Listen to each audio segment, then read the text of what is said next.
आपण 20 वर्षाचे असताना अथवा आपण 25 वर्षाचे असताना फक्त एकदा आठवून बघा आपण काय केलेलं आहे. आपलं असं कर्तृत्व आहे का जी आपल्याला सर्व समाजातील लोक अथवा पूर्ण देश, भारत देश छोटा नाही आहे, 32,87,263 चौरस किलोमीटरचं क्षेत्रफळ आहे भारताचं.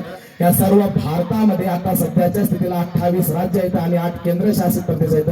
या 28 राज्य आणि 8 केंद्रशासित प्रदेशामध्ये ज्या व्यक्तीला भगवान म्हणलं जातं, या व्यक्तीनं वयाच्या 25व्या वर्षी, मित्र असं म्हणेन की वयाच्या 19व्या वर्षापासूनच इतकी मोठी क्रांती केलेली आहे, ज्या क्रांतीमुळे आज आपण इथं सर्वजण स्टेजवरती बसलेला आहे किंवा ज्यांच्यामुळेच आज आपण स्वाभिमानाचं जीवन जगत आहे.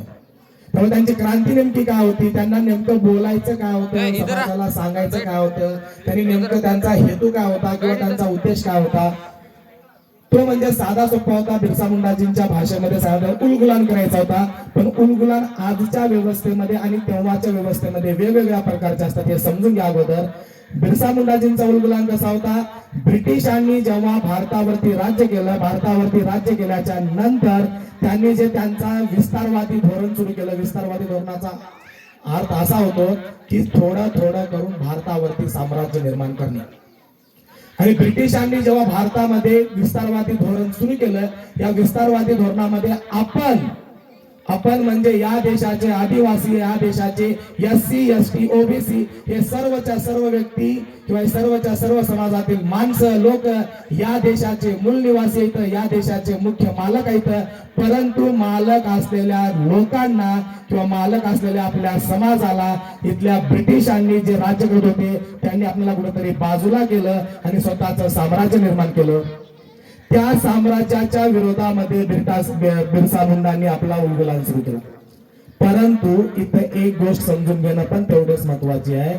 बिरसा मुंडाजींचा उलगुलान हा फक्त ब्रिटिशांच्या विरोधात नव्हता, आपल्या समाजाला, आपल्या लोकांना ब्रिटिशांसोबतच त्यावेळेसचे जे सावकार होते, जे महाजन होते, जे पाटील लोक होते किंवा जे तथाकथित उच्चवर्णीय लोक होते, त्या सर्व लोकांनी आपल्या समाजाला त्रास दिलेला आहे. त्या सर्व लोकांनी आपल्या समाजाला कुठेतरी दुय्यम स्थान दिलेलं आहे आणि त्या सर्व लोकांनी आपल्याला गुलाम करून ठेवलेला आहे. या गुलामीच्या विरोधामध्ये बिरसा मुंडा यांनी उलगुलान केला होता. त्यामुळे बिरसा मुंडांचा जो उलगुलान आहे तो नेमका काय होता आणि कसा होता हे नेमकं समजून घेतला तर बिरसा मुंडाजींची आज जे 150वी जयंती आहे, आपण याला शतकोत्तर सुवर्ण महोत्सव म्हणतो, त्याचा हेतू साध्य होईल.